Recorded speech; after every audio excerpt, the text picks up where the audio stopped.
Welcome, Catholicos, Catholics, Orthodox Christians, all who seek the truth. Well, today is a bit of a different video. Is the brain the mind? Is the brain the soul?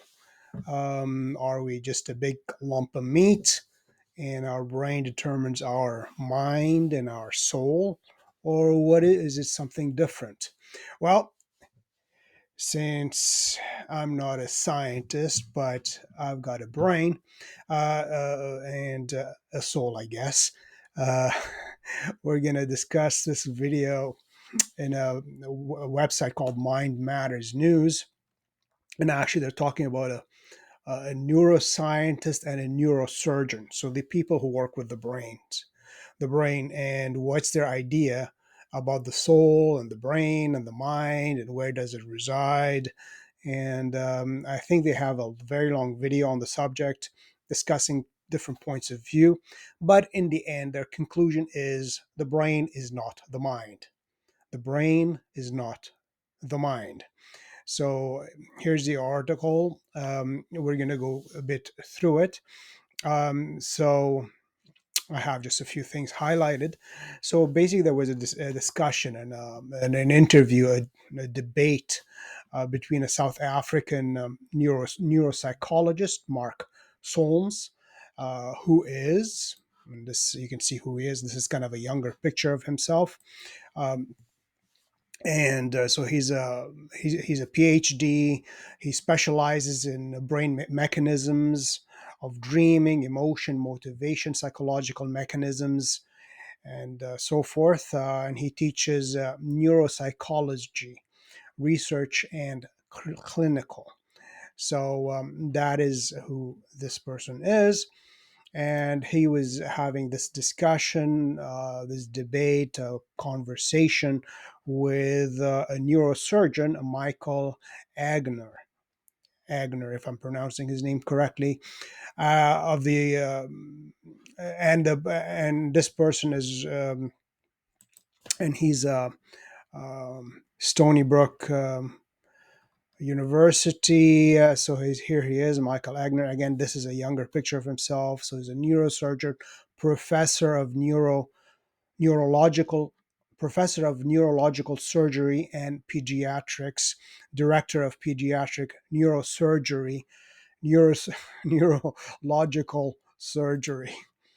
So so Renaissance School of Medicine. So he specializes in neurosurgery, head trauma, brain cancer, hydrocephalus, spina bifida, spinal tumors, and so forth. So, anyways, you can read more about him. So, so these are the experts discussing the matter. So I'm just going to actually close their pictures, and now we're back to this. And they were on a program. It's called Theology Unleashed, and I think it's by an kind of a it's basically, I think I went to their website, their YouTube page. They talk a lot about Hinduism and various religions and so forth. But anyways, but that was this discussion held on that show. Anyway, so the good thing with this is actually summarizes some of the topics, and they actually have links if you want to go further, and they have different discussions about different things which were discussed in this episode. But we're here dealing with just mainly the brain and the soul and the mind. So in the first portion, Solms, this that guy here, which is the neuropsychologist, proposed in his opening statement that the source of consciousness in the brain is in fact the brain stem, so not the actual brain itself, not the cerebral cortex as is almost universally assumed. Dr. Egnor, the neurosurgeon, who actually does brain surgery, responds that his clinical experience supports the view, and also the view that the mind is not simply what the brain does. The mind is not simply what the brain does, as some popular neuroscientists claim. So this is the program. This is, if you want to listen to it, there's a link to it. Um, Anyways, so here's a bit of a partial transcript of the conversation. And as I said, there's links for other parts of their conversation. So this is Michael Egnor. He had a book written called The Hidden Spring about the unconscious and the mind and so forth. Anyways, so he says, for example, in his book, he says that his observation that consciousness, so being a conscious being, does not reside in the cortex. Every neurosurgeon knows that. Um, so this is the neurosurgeon. He's talking now that, yeah, every neurosurgeon knows that the conscious does not reside in the cortex. That is crystal clear. And it's remarkable that so much of neuroscience doesn't know that. And he's the neurosurgeon expert. So of course I'm not going to read the whole thing, but it's kind of and the neurosurgeon talks about this one, Dr. Michael Egnor, that he was when he was in his younger days, he was fascinated by Freud and the id and the unconscious and so forth, and so when he was in college and still younger, so he was really deeply into Freud and found him fascinating. Anyways, he says, but when he grew older, I moved away from Freud as I got older because Freud was an atheist and a materialist. And now, of course, which means that the neurosurgeon professor is neither an atheist nor a materialist. So following the science doesn't mean you have to be an atheist and a materialist. Actually, the exact opposite is the case. And so he said Freud is as close to the truth about the mind that an atheist and a materialist can get, but of course, not good enough. Um, so he said when he went to medical school, so he was really thrilled about studying neuroscience. Um, and he thought by studying this neuroscience and anatomy and different parts of the brain, he would understand the mind at a deeper level. Um, but unfortunately, uh, he says, I would understand the mind at a deeper level, not just in the structure of the brain and the physiology, but what the mind was and what a person was. But it turns out that didn't happen, as he explains. He really wanted to understand well deeply what it is to be human. He said he noticed that actually it's the other way around. He had to understand what people were and what the mind was in order to understand, in order to make sense of neuroscience. So it's not understanding neuroscience to understand what people are. You have to understand what people are so you can understand neuroscience. So he gives examples. He says, I saw patients who didn't have a frontal lobes, or at least most of their frontal lobes, who were completely conscious. In fact, rather pleasant and bright people. I had he says this is the neurosurgeon again, that he had a patient who had most of his brain destroyed, and yet he was an extremely perceptive person.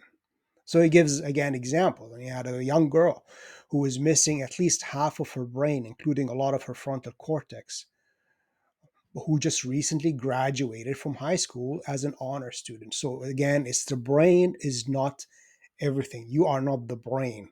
So those all these people trying to, cryogenics, freezing your brain for, until they find a a healing for their body, or when they die they want to freeze their brain so it will be reimplanted in another body, or in a cyborg or a robot, so that they will live forever. Yeah, well, the mind is not in the brain, the soul is not in the brain. The brain is like a heart. It's a mechanism. Um,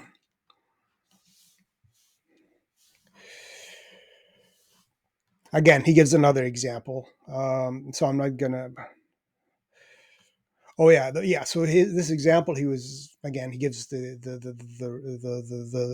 medical problems with this lady, and he says, and he was doing actually brain surgery on her, and he says, I thought it's so odd that I'm talking to this woman whose frontal lobe I'm taking out as I'm taking as I'm talking to her, and she never turned hair. She was completely normal before the surgery and after and during the surgery. So the brain is a funny thing. And where consciousness is, I have my own views. So he doesn't right away say what they are, but anyways, you will understand that basically he's a, a Christian Catholic understanding of a point of view, not maybe 100%, but a good. I didn't really research see what his religious affiliation is or anything, but we're talking here about science and scientists and what they think and what could be deduced through observation, clinical observation, um, not just theological understanding. Um, and I can't remember. I think it's in this article. He says that a lot of scientists are not good philosophers. You have to be a philosopher to understand what you're studying, not just mechanics. Anyways, my own view has been this is the neurosurgeon again, him. Where is he here? This guy, Michael Egnor. So he says, my own view has been in studying Aristotle and Thomas Aquinas and the Aristotelian Thomistic model of the mind fits my experience remarkably well. So apparently, Thomas Aquinas was following the science back in the 13th century, and the logic of his understanding and of Aristotle fits what the neurosurgeon himself observed in real life. Um, so he says the soul, which is what makes a body alive.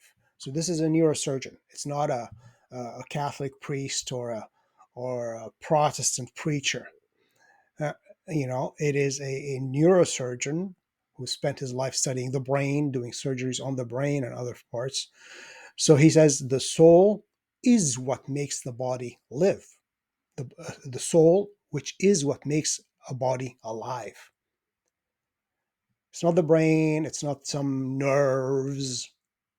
These are kind of like the mechanics of it. But it is the soul which makes the soul alive. Contains powers, some of which we call the mind. So the soul is not just the mind, but it is the soul which is what makes the body alive, contains power, some of which we call the mind. So again, he's basing his understanding from St. Thomas Aquinas. He says, the soul has powers which include vegetative powers like respiration, heart rate, and things like that. It includes sensitive powers, which Aristotle would refer to as perception, emotion, memory, imagination, and locomotion. And it contains rational powers, which are the ability to comprehend abstract concepts and the free will that follows on that. So his understanding is the human soul is the composite of all these powers. The vegetative power, which are basically like heart rate, all the mechanics of the body, sensitive powers, which are perception, emotion, memory. And they have it talking about perception and what is perceived and are you perceiving perception? Anyways, it's really fascinating to read this thing. And then the third power, um, so the vegetative powers and the sensitive powers are in the brain. So what regulates the heart rate, perception, how you see, because the visual cortex, and goes to the brain, and how you see things, how you perceive things, that's in the brain. But Intellectual, rational powers are not material. So the mind, the soul, they're influenced by the brain, but that's a categorical declaration. We have an immaterial aspect to our souls, and this is, we understand always whenever we say usually soul, we tend to think of just a spirit, the spirit and the body, like the soul and the body, meaning the soul, we always understand the soul as a spirit. But again, you can see St. Thomas and others, they have different levels for the soul. um, Anyways, so, and if you remember in the book of Genesis, when God breathed into Adam, and Adam himself, the whole Adam, this whole dead thing, this form, the body which was dead, became a living soul. So all of Adam, physical and mental and spiritual, became a living soul. The whole creature is a living soul. So that's why we can say, well, part of the soul is part of the brain because it's physical, and the likeness of God, the image and the likeness of God, who is the logos, which is the word, which is the reason, which is the rational part. The word of God is the soul, the mind, the immaterial part of the soul. So when he says here, part of the soul is in the body, like this vegetative and sensitive, that goes very well with what Scripture says, that Adam became a living soul. Not soul was infused into Adam. No, the soul made his whole body live. So the anyways, so yeah, it's almost over. So what I think is fascinating. So they give you actually the minute when to if you want to watch the whole video, was a question that Aristotle asked: what is perception? Like I was talking about. St. Thomas follows up on this. The answer was, uh, should I read this or not? It doesn't matter. So, anyways, there's a question about the perception. Um, St. Thomas points out that perceptions are not conscious. Perceptions are not conscious. We are not aware of them. We're aware of the objects of our perceptions, but not of the perception itself. Um, and also conception. That is, we are aware of the objects of what we conceive. If I'm thinking about justice, I'm aware of justice, but I'm not aware of the concept of justice, which is the means by which I can conceive of justice. So, anyways, there's a lot of things you have to kind of read and reread to comprehend what is being communicated. Um,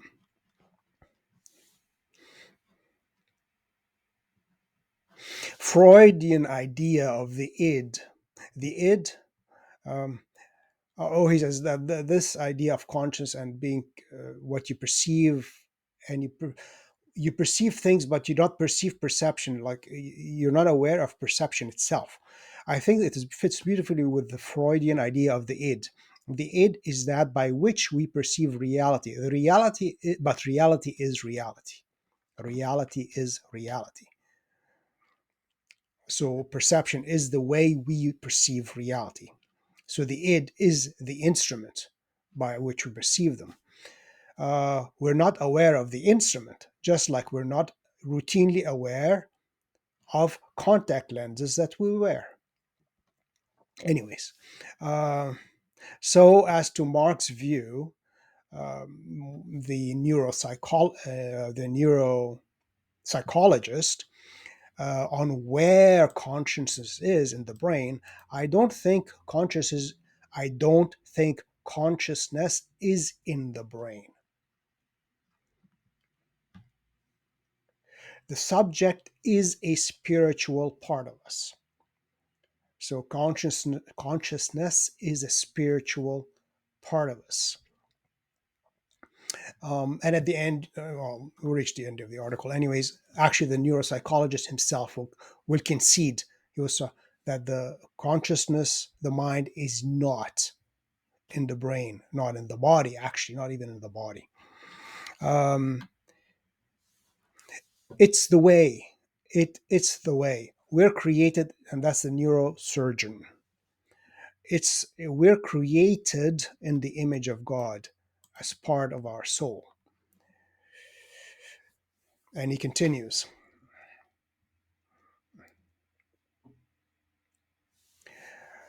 I believe that science can be defined fairly easily. Science is the systematic study of natural effects according to their causes.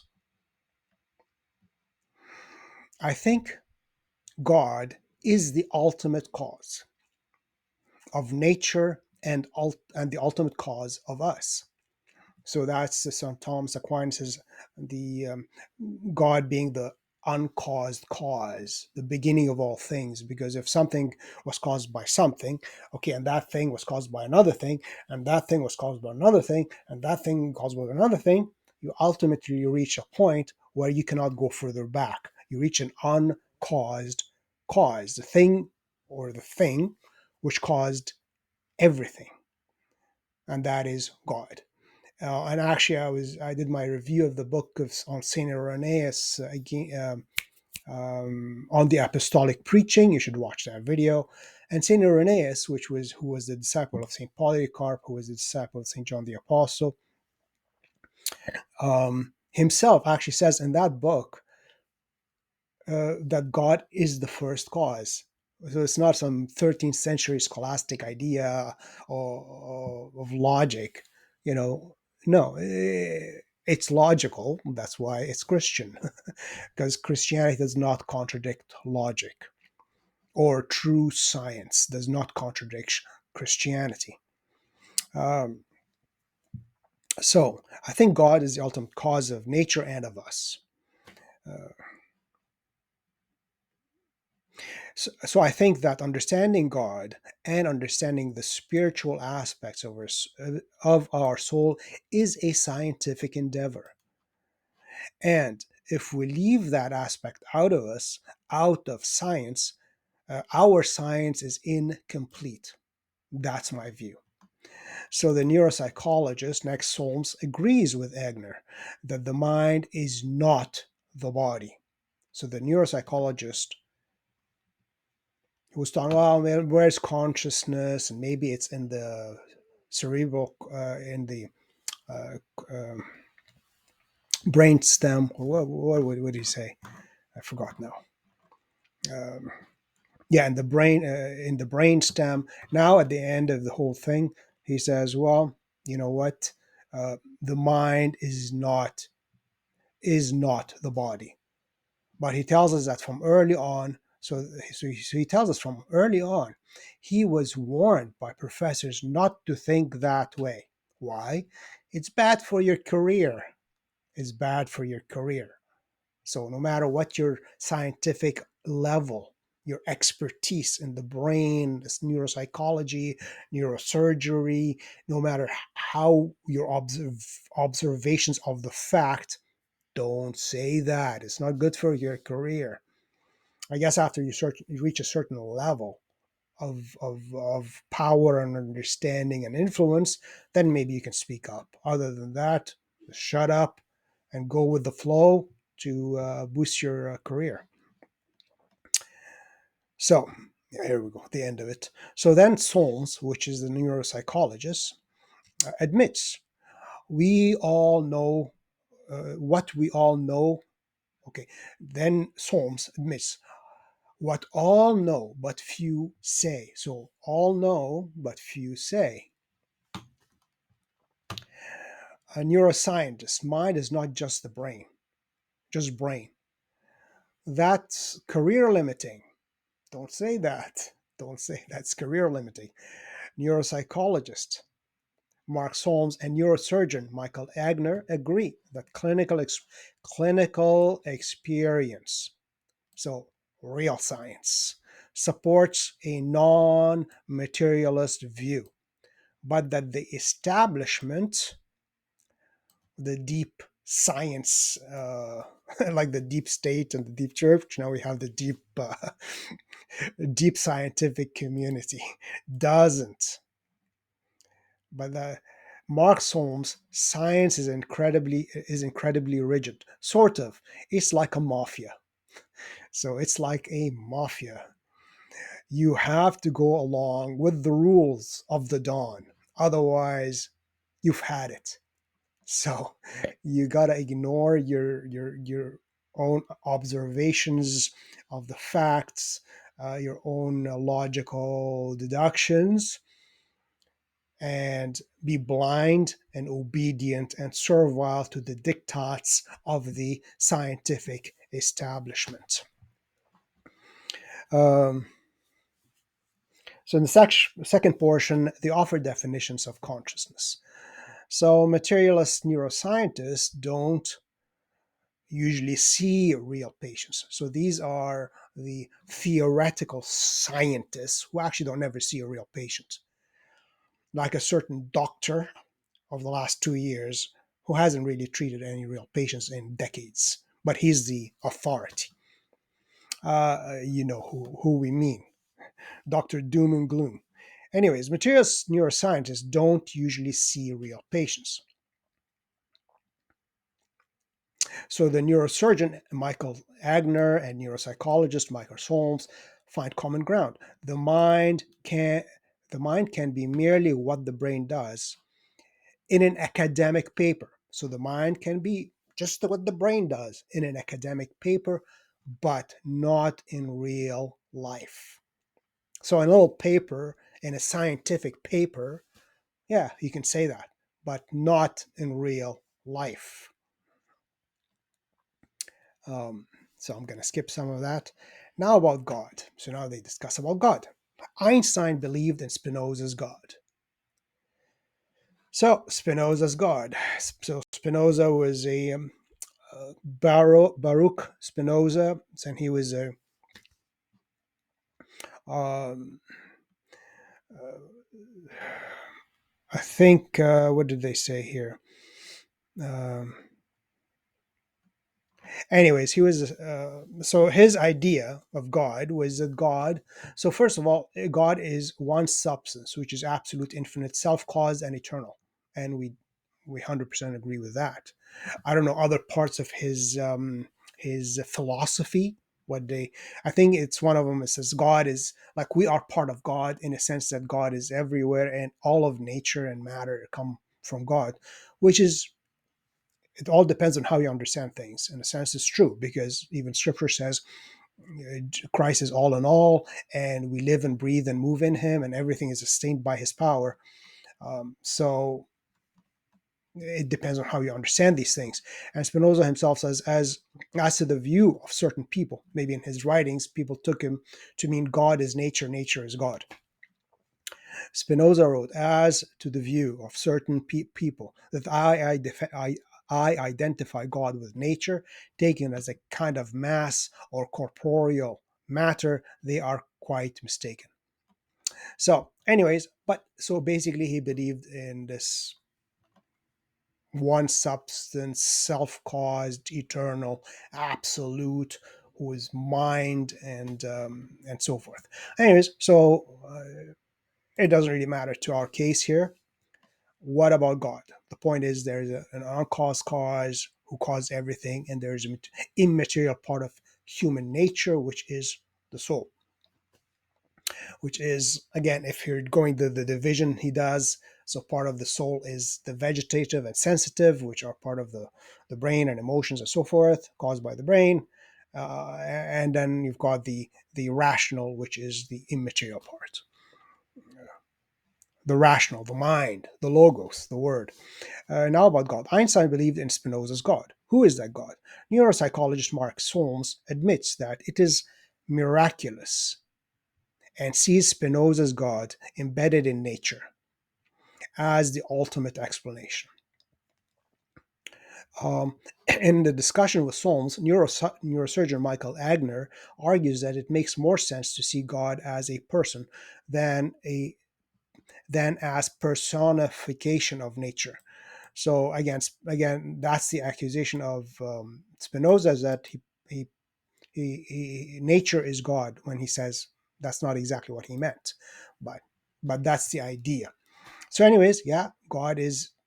Um, I mean, we believe in a Trinity, three persons in one substance, one uh, it, one thing, and that one thing is three persons.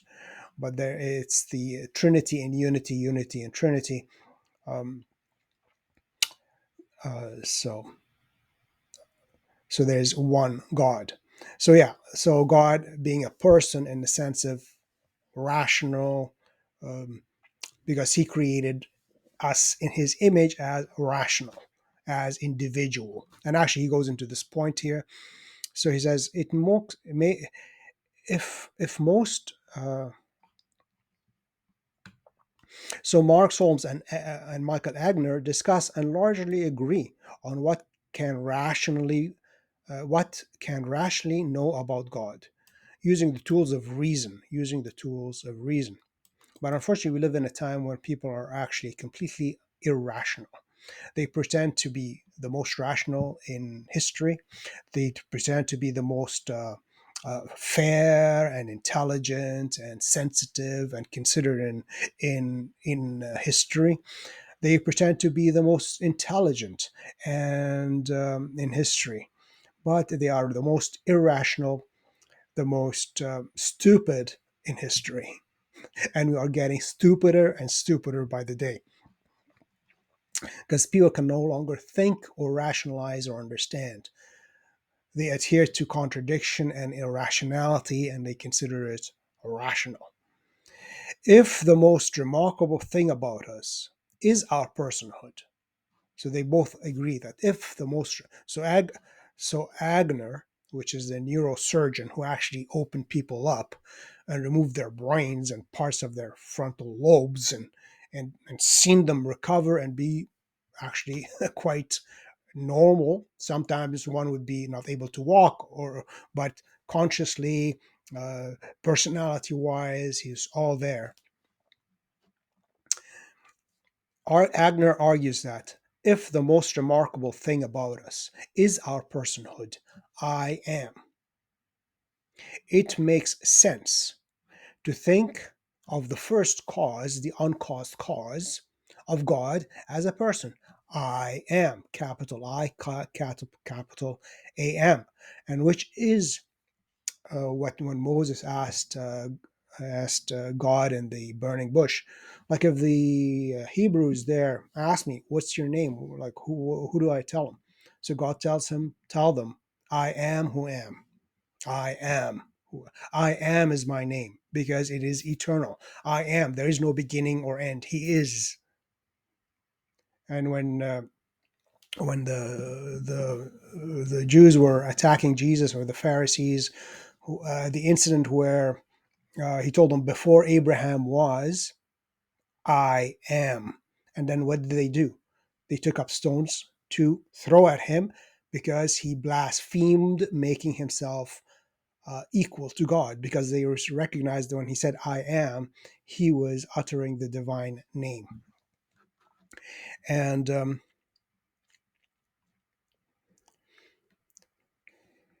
anyways, so yeah, so here's his. So that's why you get, if we are I am, we're a personhood, then our creator, our cause, must be a person, must be an I am. And we are created by the word, by I am, by Yahweh. Because we see in the even the Hebrew scriptures, you see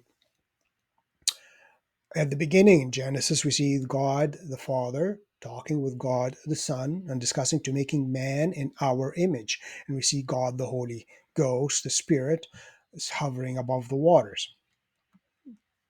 So and we know that everything was made by him, by Jesus Christ, by I am by the word. Um, and why materialism and here's the final part of the article, and why materialism is a dying idea.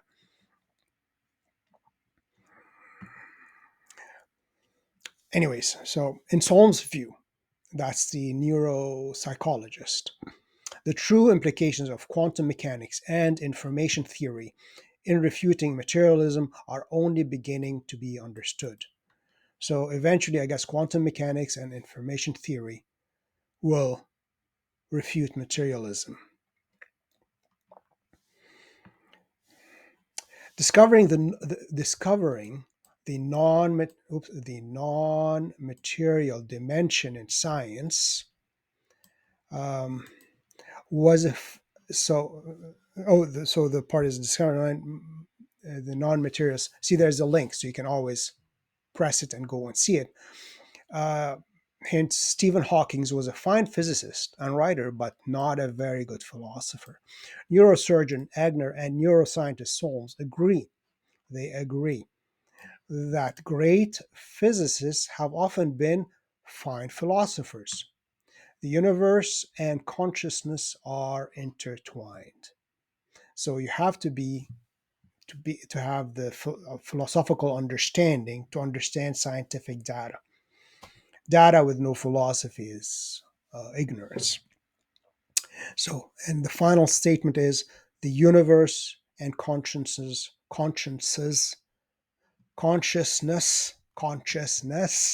are intertwined. So, so that's the conclusion. The mind is not the brain.